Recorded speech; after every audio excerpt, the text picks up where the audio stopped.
అనకాపల్లిని జిల్లా చేయడంతో పాటు రైతులకు భరోసా ఇవ్వడమే తన ప్రథమ లక్ష్యం అంటున్నారు అనకాపల్లి అసెంబ్లీ అభ్యర్థి గుడివాడ అమర్నాథ్.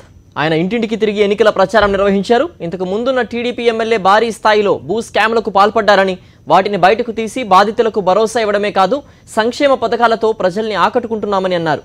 దీనికి సంబంధించి గుడివాడ అమర్నాథ్తో మా ప్రతినిధి Raj Kumar face to face.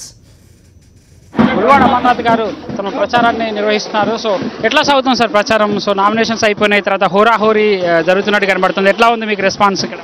ఈరోజు జగన్మోహన్ రెడ్డి గారి తాలూకా నాయకత్వాన్ని బలపరచాలని చెప్పి ఈ ప్రాంత ప్రజలతో పాటు రాష్ట్ర ప్రజలు కూడా ఒక ఉద్దేశానికి వచ్చేశారు.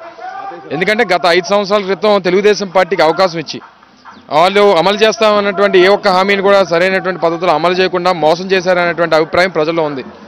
ఇది ఇప్పుడు కాదు, దాదాపు మేము 2-3 సంవత్సరాలుగా ప్రజల్లోకి వెళ్తున్నప్పుడు కూడా వారికి ప్రభుత్వం మీద కోపం ఉన్నప్పటికీ, ప్రజాస్వామ్యంలో ఒకసారి ఓటేసిన తర్వాత 5 సంవత్సరాలు వేచి ఉండాల్సినటువంటి పరిస్థితుల్లో మధ్యలో కోపం వచ్చినా ఏం చేయలేనటువంటి పరిస్థితుల్లో వాళ్ళు ఉన్నారు.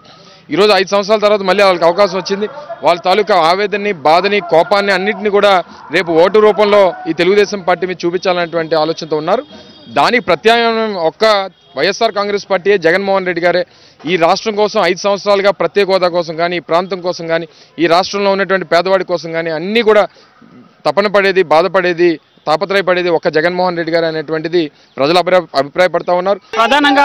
ప్రధానంగా ఎలాంటి సమస్యలు ఇక్కడ ఉన్నాయి సార్? ఎలాంటి అష్యూరెన్స్ ఇవ్వబోతున్నారు ఇక్కడ ఉన్నటువంటి ప్రజలకి? అంటే సహజంగా ఈ ప్రాంతం అనకాపల్లి అనేసరికి విశాఖపట్నం గ్రామీణ ప్రాంతం ముఖద్వారం ఇది. సహజంగా విశాఖపట్నం అనేసరికి అబ్బో చాలా గొప్ప జిల్లా అనేటువంటి అభిప్రాయం పక్కన ఉన్నటువంటి ప్రాంతాల వారికి, రాష్ట్ర దేశంలో ఉన్నటువంటి వారు అందరికీ ఉంది. కానీ విశాఖపట్నంలో ఉన్నటువంటి నగర ప్రాంతం ఒకటే కాదు, ఈరోజు గ్రామీణ ప్రాంతానికి ముఖద్వారం అనేటువంటి అనకాపల్లి ఇంకా అభివృద్ధికి నోచుకున్నటువంటి పరిస్థితి ఉంది. ఈరోజు గతంలో పాలకులు పెద్దలు వీరభద్రరావు గారు లాంటి సీనియర్ నాయకులు పరిపాలన అందించి ప్రాంతానికి పేరు తీసుకొచ్చినటువంటి నాయకులు ఉన్నటువంటి ప్రాంతాన్ని గత 5 సంవత్సరాలుగా ఇక్కడ ఉన్నటువంటి శాసనసభ్యుడు పూర్తిగా దీని తాలూకా ఇమేజ్ని, అనకాపల్లి తాలూకా ఇమేజ్ని పూర్తిగా డ్యామేజ్ చేసేసి ఈ ప్రాంతం తాలూకా ఇమేజ్ని పైకి తీసుకురావాలి, అనకాపల్లిని కొత్త జిల్లాగా ఏర్పాటు చేయాలి, ఈ ప్రాంతంలో ఉన్నటువంటి సమస్యల్ని తీర్చాలి, మౌలిక సదుపాయాలు అనేటువంటి సహజంగా ఏ ప్రభుత్వం వచ్చినా తీర్చేసేటువంటి కార్యక్రమం ఉంటుంది. కానీ ఒక ప్రతిష్టను తీసుకురావాలి. నా ఉద్దేశంలో అనకాపల్లిని ఈరోజు బెల్లానికి ప్రపంచ రాజధాని చేయాలనేటువంటి అభిప్రాయం, అనకాపల్లిని ఒక కొత్త జిల్లాగా ఏర్పాటు చేయాలని చెప్పి జగన్మోహన్ రెడ్డి గారి ఆలోచన. ఈరోజు ఉత్తరాంధ్ర ఎలువెళ్ళిపోయినటువంటి నూకాలమ్మ గుడిని ఈరోజు ఎంత అన్యాయం అంటే, ఈరోజు తెలుగుదేశం పార్టీ కార్యాలయంలాగా ఈరోజు నూకాలమ్మ టెంపుల్ని వాడుకుంటా ఉన్నారు.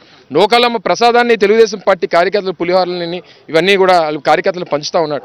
నాకు తెలిసి ఈ గత కొన్ని దశాబ్దాలుగా 5 సంవత్సరాలుగా నూకాలమ్మ టెంపుల్కి దేవస్థానం కమిటీ లేనటువంటి ఏకైక ప్రభుత్వం, ఏకైక ఎమ్మెల్యే ఈయన. ఈ హెరిటేజు, విశాఖ డైరీ అన్నీ కూడా ఏకమైపోయి రేపు ఇదంతా ఒక మాఫియాగా తయారైపోయి ఇదంతా కూడా ఈ ప్రాంతంలో ఉన్న పాడి రైతాంగాన్ని నాశనం చేసేటువంటి పరిస్థితి ఉంటుంది. ఒక దయచేసి గమనించమని ఆలోచన చేయమని మీ ద్వారా కోరుతా ఉన్నా.